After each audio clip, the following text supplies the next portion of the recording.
Even when the weather is not so great outside here in January, February, and March here in Colorado, I can find my gardening groove with plants and flowers by simply making sure my indoor plants have those key ingredients they need, which includes sunshine, water, good soil, and the other key ingredient that so many people forget, and that is giving your plants the attention and care that they need and quite frankly deserve.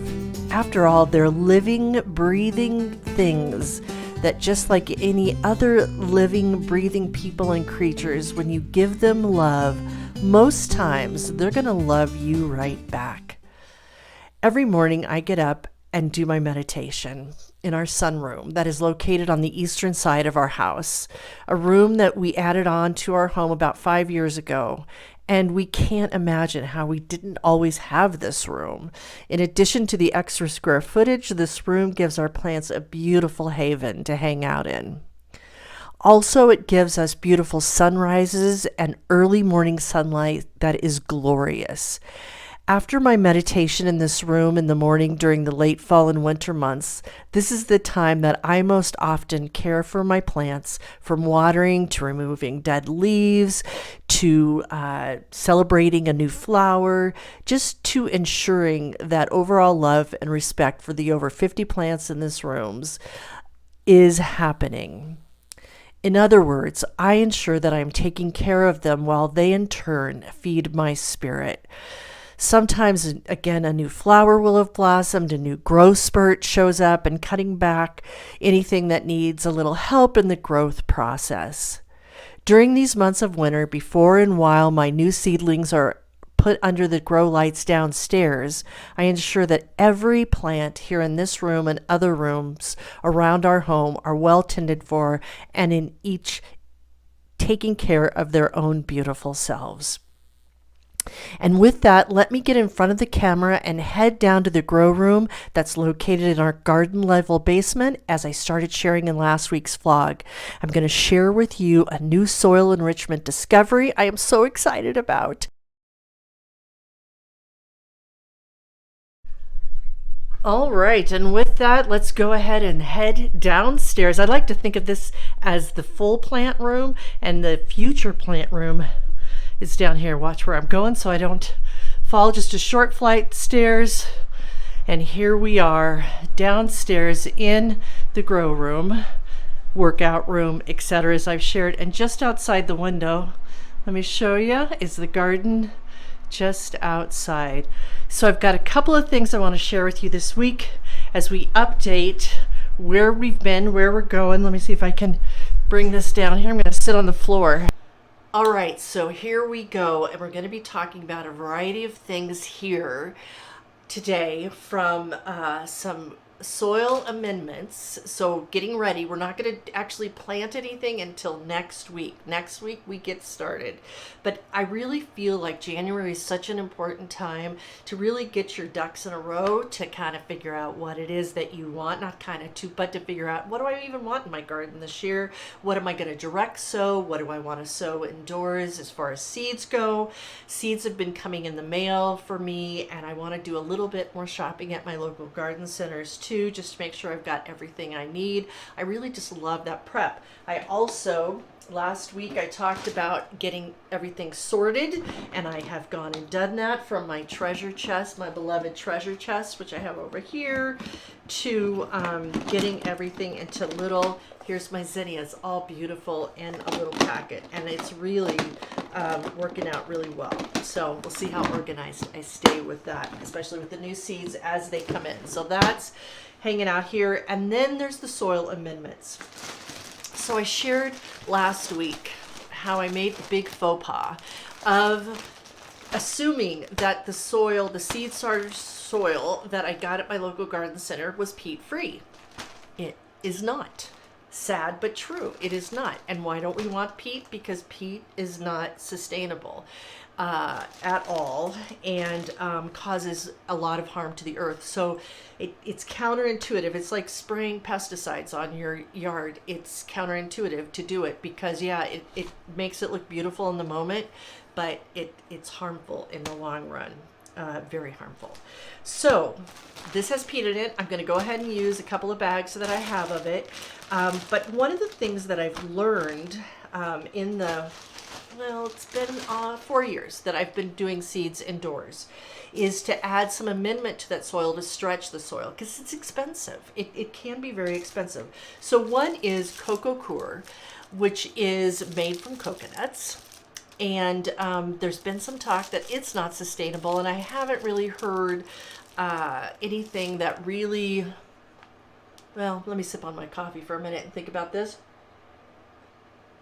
That really there's been no real strong case against it. So you buy these in bricks, and then you put it in water, and just a small portion of it goes into the dirt. And we'll again talk about that more next week.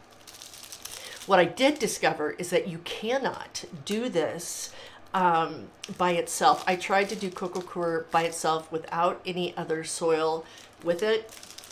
Nice try, Sherry. It doesn't work. These are about $5 a block, and they come in packs on Amazon anyway, in blocks of 4. And I thought, oh, look, this will be great. This will be a great way to, because it really expands when you get it wet. You get it wet with hot water, and it expands. It's almost like kind of like sawdust in a way, and it didn't work by itself, but it works great with soil. The other thing that I am excited about that I want to share with you are these wool pellets. These are the pellets. They come in little pellets. They're like this. So this bag was about $14, I want to say, for this. What is it? It's 8 ounces. So it is a little expensive, but a little goes a long way. And I'm going to actually put these pellets in my plants upstairs, because you can put it in your indoor plants as well. But what does it do? It helps enhance soil aeration, can I say that word? And moisture retention, which is what I really wanted mostly for the seeds. It also is biodegradable, it's sustainable. It comes from the wool of sheep from this organic farm in Utah. And it's a rich source of nitrogen for your plants, and it's a natural pest repellent and weed control, which I don't know about you, but when I can find natural stuff, because I don't want to spray. My garden is totally organic. I don't spray anything at all, and I am a grasshopper catcher, I guess you could say. I catch a lot of grasshoppers over the summer, never spraying them. So that's, and this week on our Wednesday Gardening Wisdom, we talk a little bit more about the wool pellets, but I'm excited to experiment, because that's what gardening's all about, right? It's about experimenting. And so I've got that to experiment with this week. Now, what seeds have come in this week? Let's look at it. Now, I told you last week that I have been a huge fan of botanical interests. I found these celosia that I had from last year that I forgot I had. I've been finding seeds everywhere. I've been a little, it's funny how I just stick them here and there and out. I have a she shed outside, and I've been going through that too. I also found from Renee's Gardens, I found these sweet peas. And Renee's Gardens, I want to give them a shout out, because they were the very first seed manufacturer that, would you call it a manufacturer? I don't know. Seed supplier. That's what I'll call it, because really the plants are the manufacturers, that I ever used with sweet peas, because I thought sweet peas were peas. Again, experimentation always. I thought they were peas. Turns out they're flowers, and they are the most gorgeous. And these, Renee's Gardens, had the most fragrant sweet peas I have ever smelled. And I've had a variety of different ones along the way. So I found those. And then in the mail came to me from High Mowing Organic Seeds, I got these jasmine scented Nicotiana. I love Nicotiana, and they smell so good. And the thought that these would actually smell like jasmine, that's what got me. Last year, I had a bunch that just had volunteered in one of my beds. I don't know where the heck it came from, but so they but jasmine scented, and I will most likely direct sow these. Some of these are going to be direct sowed come late May, and it's including this calendula. Love this variety of calendula, Pacific Beauty. There is that.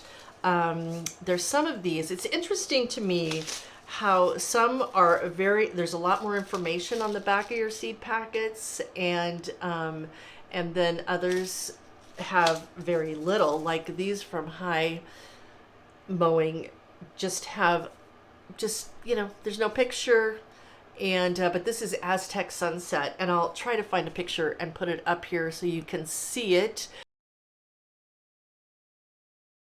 of Aztec Sunset, but it is a gorgeous sunflower. I do love sunflowers. Now this one is called a cucamelon Mexican gherkin, so like a little cucumber. Now I don't know, I've tried little rounded cucumbers. There's this one is a zucchini one over the years, and I don't like the prickliness of them, so we're going to try this out and see this year if that works or not. So let's see. So I got those, and then what else did I get? I got from Baker Creek. And Baker Creek's the one I shared that they don't charge shipping, which you can go to your local garden center and get seeds too. They don't charge shipping either. But it's fun to do it in the mail and get these coming in the mail. So there's a few, especially when they're harder to find seeds, because there's some that are in the stores that are just kind of every day. I like finding unusual ones. I don't know about you. So here's some Canterbury Bells. Now Canterbury Bells are biannuals, which means that they bloom like every other year, which isn't my favorite, but I do love them. And I grew some last year that didn't bloom, and I'm hoping they bloom this year, but I also want to see what I'm going to do with these. And these, they do recommend that you direct sow. Celosia, I'm going to direct sow these. Look at the variety of colors in this one. I just absolutely love these, and they make the best dried flowers. And I also got them in flamingo pink, and so that's cool. And then look at this. This is a coneflower, and it's green twister. Is that gorgeous or what? And I'm just looking on the back here. It says start plants 6 to 12 weeks before the last spring frost. Now, I've never done these indoors, but I think, or direct sow in the garden about 2 weeks before the last frost. So I may experiment and do, there's how many seeds in here? There is,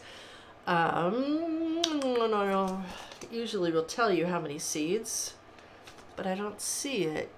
15 seeds. So maybe I'll do half and half outside. And I have a bed outside that has a lot of different coneflowers, and I just love this color combo. So I may try some of them indoors, and that's what I'm going to be deciding in the weeks ahead, is what's indoors and what's out. Now look at this one. This is Columbine Leprechaun Gold. This is beautiful, and this is definitely more of a cold weather, so I'm going to play around with that and see what I'm going to do. It's a direct sow seeds in place, so it says to direct sow them too, but I may also do that some indoors. And then they sent me some free carrots along with that. What else is here? There's also what's called Coastal Star lettuce, and I'm going to open this up only because it's got like a hard ball in the middle of it, which tells me that maybe there's like something. Oh yeah. Now you don't often see this. It's a little tiny container inside of the packet. Let's open it up, and there they are, the little seeds in there. So I'm excited to see what the Coastal Star lettuce is. It almost looked very decorative as I remember it. And here's the other big experiment for me is Brussels sprouts. I've never grown them from seed. I have grown them from a plant. It's 100 days. Let's see if it says to direct sow or not. It doesn't say. That's interesting. So I'll have to do some research on that. Anyway, so that's what I've got going on this week. It's really, again, about getting ready. And next week, we're going to definitely start getting seeds in soil. I've got, do I still have them here? I moved them around. I don't, oh. Now I had some seeds from last year that I got online that didn't do very well. And I'm going to try both dahlias, geraniums, and some lithianthus. Can I say that? And they did okay, but not great. So I don't even know if they'll sprout. And that's the other thing that I like to do this time of year, is just to see if I can get these to germinate at all. Sometimes you can, sometimes you can't, but it's a good place to test it out. All right, so with all of these ideas, I'm heading into this week. I hope that it's a good week for you.